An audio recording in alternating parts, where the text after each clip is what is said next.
before we begin our lesson today, I have an exciting announcement for all of you.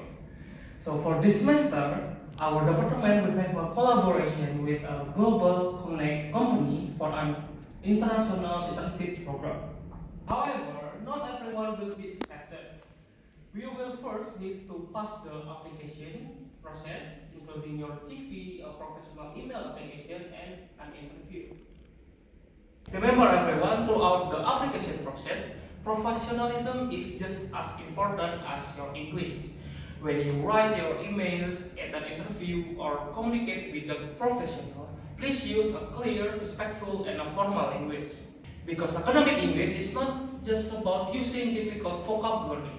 It's also about expressing your ideas politely, objectively, and professionally. Because you are representing both yourself and our institution. I know some of you may feel nervous, but making mistake is part of learning. So what matters is you willingness to improve.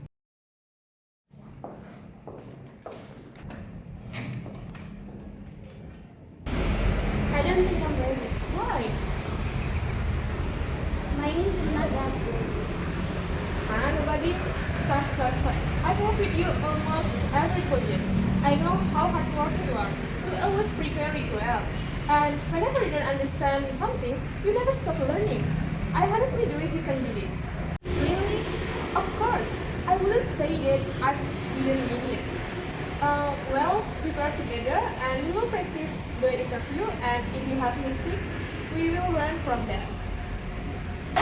Let's apply together. Okay, let's do it.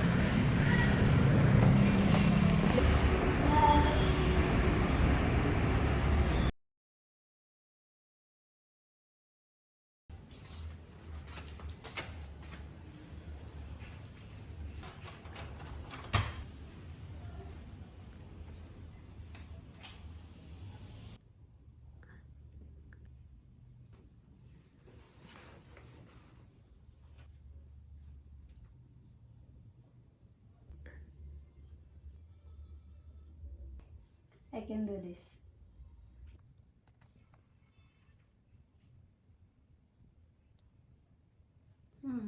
Done.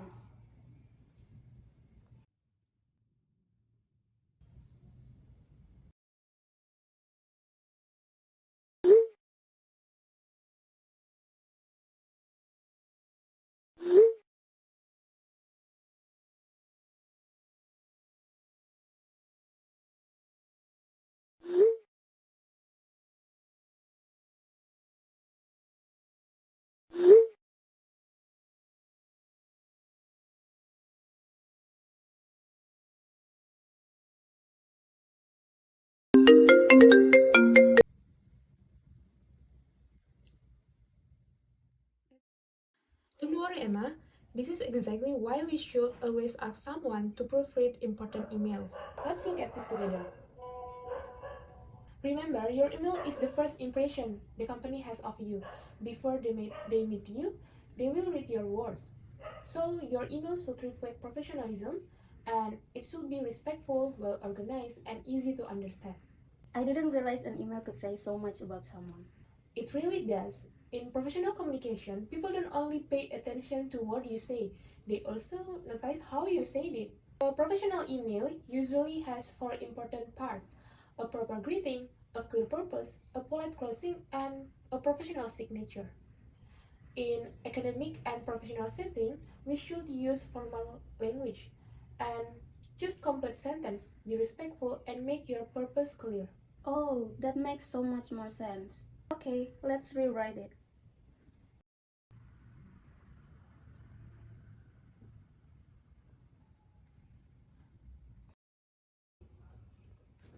Oh my god.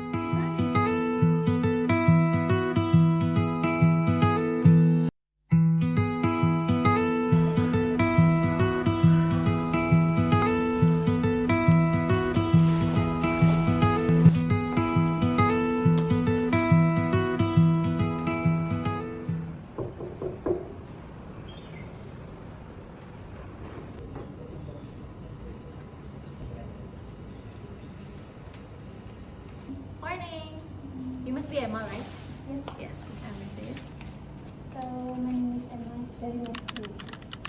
It's lovely to meet you too here. Welcome to Global Connect Company. I am Lisa from the Human Resource Department. We are very happy to have you as a part of our internship program. Thank you, I'm very excited to be here. Okay, I remember reading your application.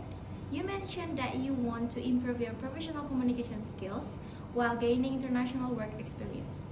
Yes, I've always wanted to experience working in multicultural environment. I know it won't be easy, but I'm ready to learn. Yeah, that's exactly the attitude we're looking for in here. Don't worry if you don't know everything yet in here, because this internship is about learning and we will support you throughout the process. And one thing you will quickly notice is that everyone communicates differently. Some colleges are very direct, others prefers a more indirect and polite approach. In an international workplace, listening carefully is just as important as speaking clearly. Okay, I'll keep that in mind. I hope I can learn from everyone's different communication style. I'm sure you can do it. Thank you, that makes me feel much better. Great, come with me. I would like you to meet the team. Hey Alex. Hello. I would like you to meet our new intern. This is Emma. Good day, mates. I'm Alex. Please have a seat. Okay, thank Okay, you. I'll be back to my office. Of course. Thank you, Lisa. It's nice to meet you, Alex. I hope I can keep up. Yeah, of course. Don't worry. And nobody expects you to know everything, especially on your first day. So if you have any questions, just ask away. Because I'd rather help you than to see you suffer alone. Thank you, that really makes me feel more comfortable. Yeah, of course. And also, there's a lot of people from different cultural backgrounds, so we might have the same ideas, but it'll be delivered differently. So it'll be a little bit hard, but it'll be easy eventually. I've never worked in such a multicultural environment before, but I'm looking forward to learning something new from everyone. Of course. Just remember, ask if you are confused about something, because communication is key to teamwork. Morning, Hannah. Good morning. Our new intern has arrived. Okay, please come. Thank you, Lisa. Yes, I'll be back soon. Yes. Good morning, Miss Hannah. It's really a pleasure to meet you.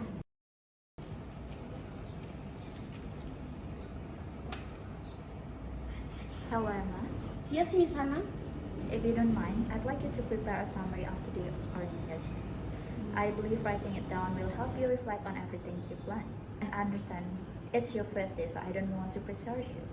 Whenever possible, we try to make requests politely. I appreciate your effort.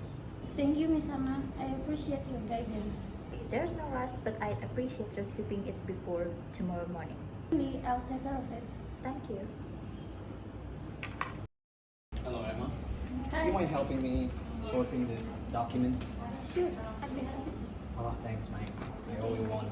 And remember, if there's anything that confuses you, please just ask. Yeah. Thank you. Thank you.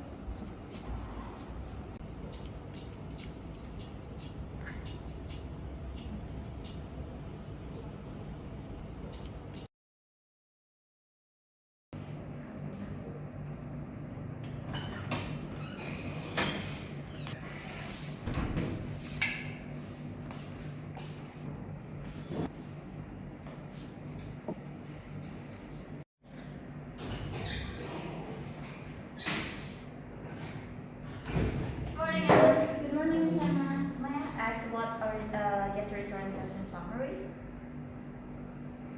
I am terribly sorry, Miss Hannah. I haven't completed yet. I thought it could be submitted this morning. Oh, I see. I apologize if my yesterday's instruction wasn't clear. So when I say there's no rush, I intended it as a polite way of asking you to complete it before you left yesterday. Because when we work in a Japanese workplace culture, we often soften our limits. So we use indirect expression instead of direct to showing consideration and respect. I am so sorry. I misunderstood. I should have asked for clarification instead of making assumptions. I focused on literal meaning instead of the cultural meaning of your instruction, and I'm so sorry. That's fine. Misunderstanding happen, especially when we work together with people in different cultures. The important thing that we can learn from them, so there is no shame when you are asking something. Okay, Miss Hannah. Next time, if I'm unsure about your instruction, I'll ask for the clarification instead of making assumption. Okay, I appreciate that. I know you'll continue to improve and good luck. Thank you, Miss Hannah.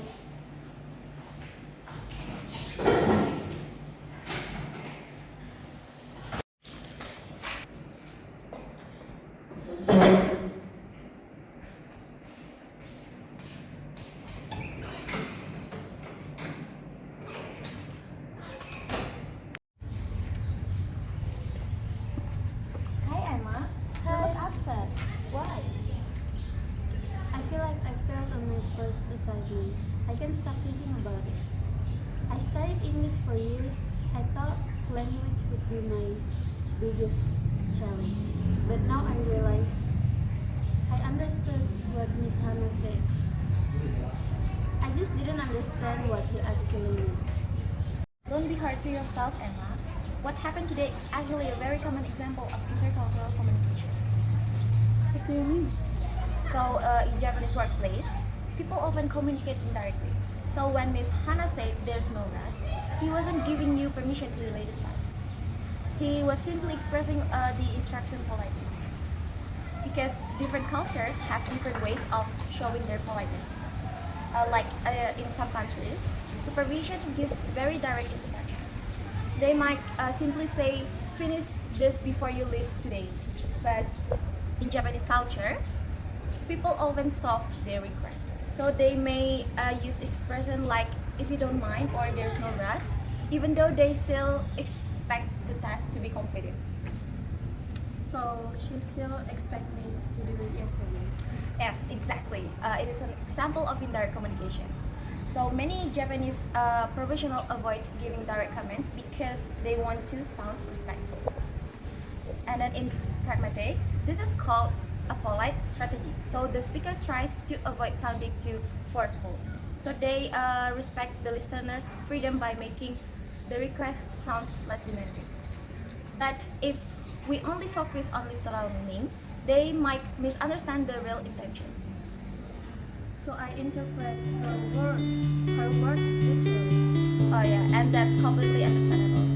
But in an international workplace, understanding cultural differences is just as important as understanding the language itself. So miscommunication doesn't always happen because someone's English is weak. Sometimes every understand the vocabulary, but they interpret the messages differently because of cultural norms. That's exactly what happens. I like that. It sounds respectful and avoid misunderstanding. Exactly, and that in an international workplace, we don't expect people from different cultures to know everything. So what matters is being willing to communicate openly, listen carefully, and learn from one another. Thank you, Lisa. I'll remember that. And I won't be afraid to ask questions. I want to become a better communicator, not just a better English speaker. Yes, I know you can do it. You have already taken the first step. Learning begins when we are willing to understand others. Come on, let's go back to work.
you for joining us for the several months. Before you finish your internship in here, we would like to hear about your experience. Do you remember your first assignment? Yes, I do. Would you like to share with us? Of course. So at first, I thought speaking English is the biggest challenge. But after misunderstanding with your instruction, I realized that communication is much more than just a word. So I understood every English word that you said, but I didn't understand the cultural meaning behind those words. So that experience completely changed my perspective. So every culture has different ways of expressing their respect. So instead of judging people based on my own perspective, I learned to understand the meaning behind their words. And I also learned that indirect communication is not confusing. It's a way of showing politeness in many cultures. And direct communication isn't good either. It simply reflects a different culture style. So the important thing is to understand the intention behind the message. So now whenever I'm unsure, I will ask questions respectfully. And I've learned that asking for clarification doesn't show weakness, it shows responsibility. So thank you for everyone. Sorry, am I late? Yes, you are. You're getting ready to go home then? Of course, Nick. You're mocking me now. You know, you're not like the person you first come here. I hope that's the thing. Yes.